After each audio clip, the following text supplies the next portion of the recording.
Michael ನ ಸಾಯಿಸಿದ್ಯಾರು? ನನಗೆ ಗೊತ್ತಿಲ್ಲ.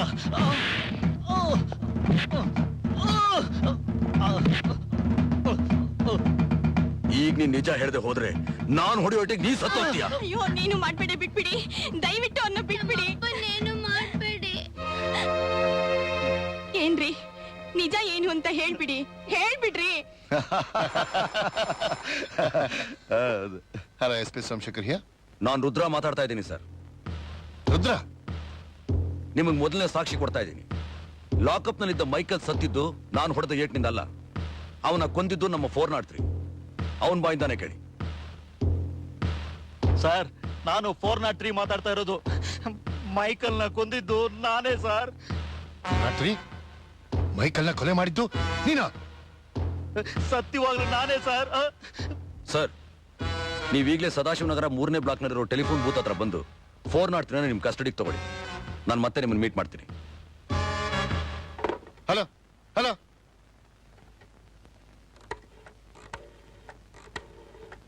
ನಾನು ಎಸ್ ಪಿ ಮಾತಾಡ್ತಿರೋದು.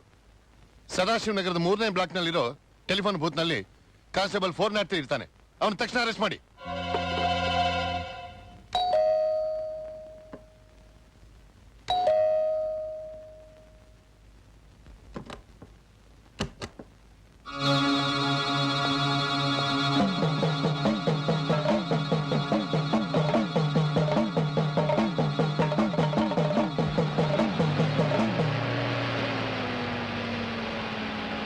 ಏನು ಅಂದ್ರೆ ಕುಮಾರ್ ಕಾನ್ವೆಂಟ್ನಿಂದ ಮನೆಗೆ ಬಂದು ಕಾಯ್ತಿರ್ತಾನೆ. ಬೇಗ ಹೋಗೋಣ ರೀ. ಜಾನಕಿ, ನೀನಿಂಥ ಸಣ್ಣ ವಿಷಯಕ್ಕೆಲ್ಲ ತಲೆ ಕೆಡಿಸ್ಕೊಂಡ್ರೆ ಹೇಗೆ? ನೀನೀಗ ಗರ್ಭಿಣಿ, ಇಂಥ ವಿಷಯಕ್ಕೆಲ್ಲ ತಲೆ ಕೆಡಿಸ್ಕೋಬಾರ್ದು. ಇನ್ನೇನು ಊರಿಗೆ ಬಂದ್ಬಿಟ್ವಲ್ಲ.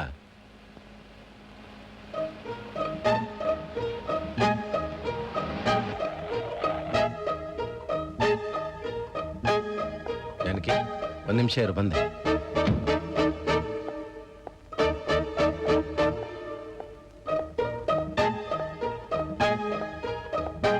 ಏನಾಯ್ತು?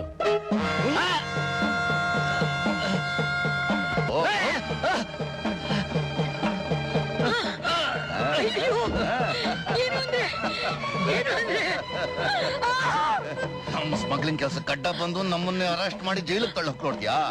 ನಮ್ಮನ್ನ ಎದುರು ಹಾಕೊಂಡವ್ರ ಗತಿ ಏನಾಗತ್ತೆ ಅಂತ ಈಗ ಗೊತ್ತಾಯ್ತಾ? ನೀನಾ ಚಂಡಾಲ?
Hello Bhujanga speaking. Hello Bhujanga, ನಾನು ನಿನ್ನ ಆಪ್ತ ಸ್ನೇಹಿತ ಧರ್ಮರಾಜ್. ನಾನ್ ನಿನ್ನ ಹತ್ರ ಒಂದು ಮುಖ್ಯವಾದ ವಿಷಯ ಮಾತಾಡ್ಬೇಕಾಗಿತ್ತು. ಏನದು? 20 ವರ್ಷದ ಹಿಂದೆ ನಾವೊಬ್ಬ ಪೊಲೀಸ್ ಆಫೀಸರ್ನ ಕೊಂದಿದ್ವಲ್ಲ, ಜ್ಞಾಪಕ ಇದೆಯಾ? ಅದು ಮುಗಿದು ಹೋದ ಕಥೆ ಧರ್ಮರಾಜ್. ಅದು ಮುಗಿದು ಹೋದ ಕತೆ ಅಲ್ಲ ಭುಜಂಗ, ಈಗ ತಾನೇ ಆರಂಭ ಆಗಿರೋ ಕತೆ. ಏನ್ ಹೇಳ್ತಿದ್ಯಾ ನೀನು? ನಾವು ಕೊಲೆ ಮಾಡಿದ್ದಕ್ಕೆ ಸಾಕ್ಷ್ಯ ಉಳಿದಿದ್ದ ಫೋಟೋ ಈಗ ನನ್ನ ಹತ್ರ ಇದೆ. ಅದು ನಿನಗ್ ಬೇಕಾದ್ರೆ ನೀನೀಗ ನನಗೆ 1 ಕೋಟಿ ರೂಪಾಯಿ ಕೊಡ್ಬೇಕು. ಇಲ್ದಿದ್ರೆ ಆ ಫೋಟೋ ಪೊಲೀಸ್ ಕೈ ಸೇರುತ್ತೆ. ಆಮೇಲೆ ನೀನು ಕಂಬಿ ಎಣಿಸ್ಬೇಕಾಗತ್ತೆ. ನಾನು ನಿನಗೊಂದು ಮುಖ್ಯವಾದ ವಿಷಯನ ಹೇಳ್ತೀನಿ, ಗಮನ ಇಟ್ಟು ಕೇಳು. ನೀನು ಮಾಡಿದ ಕೊಲೆ ಅಪರಾಧನ ರುದ್ರನ ಮೇಲೆ ಹಾಕಿ ಅವನ್ನ ಕಂಬಿ ಎಣಿಸೋ ಹಾಗೆ ಮಾಡಿದ್ದು ನಿನಗೂ ಜ್ಞಾಪಕ ಇದೆಯೋ? ಭುಜಂಗ, ಯಾಕೆ ಧರ್ಮರಾಜ್, ಈ ವಿಷಯ ನನಗೆ ಹೇಗೆ ಗೊತ್ತಾಯ್ತು ಅಂತ ನಿನಗೆ ಆಶ್ಚರ್ಯ ಆಗ್ತಾ ಇದೆಯಾ?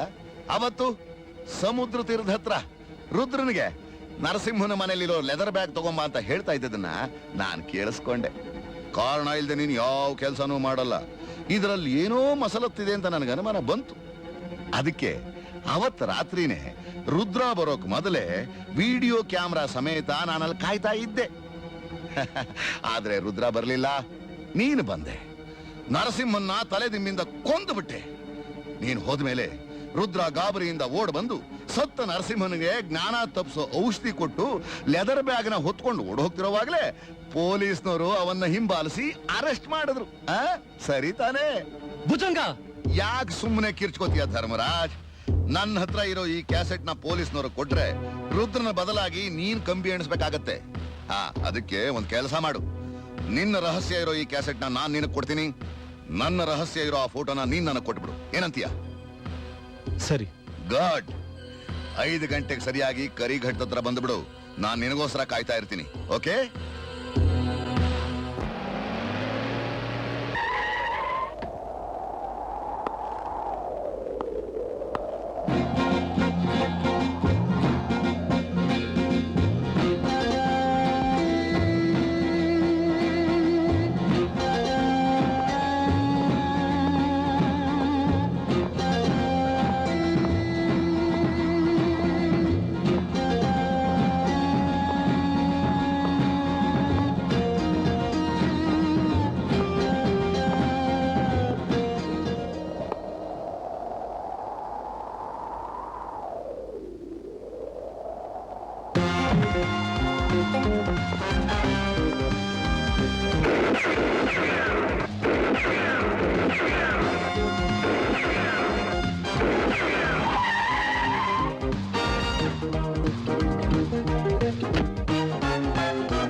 ಡೋಂಟ್ ವರಿ ಭುಜಂಗ, ಅವ್ನ್ ತಪ್ಪಿಸ್ಕೊಂಡು ಹೋಗೋಕ್ ಸಾಧ್ಯನೇ ಇಲ್ಲ.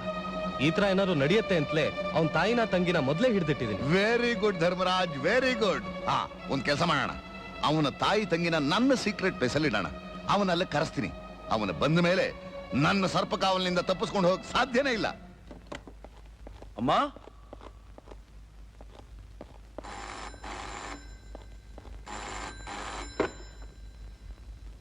ಕುಮಾರ್ ಹಿಯಾ?